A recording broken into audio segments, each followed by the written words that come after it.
Today we're talking more about olive oil. I ran out of time on my last post when I was talking about frying, so I'm going to dive in a little bit deeper this time. Olive oil is my absolute go-to. In fact, I put it in this gorgeous little pot and I have it on my kitchen worktop all the time.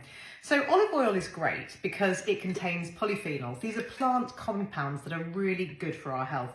They're powerful antioxidants, which is why this has such a place in the Mediterranean diet and why the Mediterranean diet is probably one of, if not the healthiest diet in the world.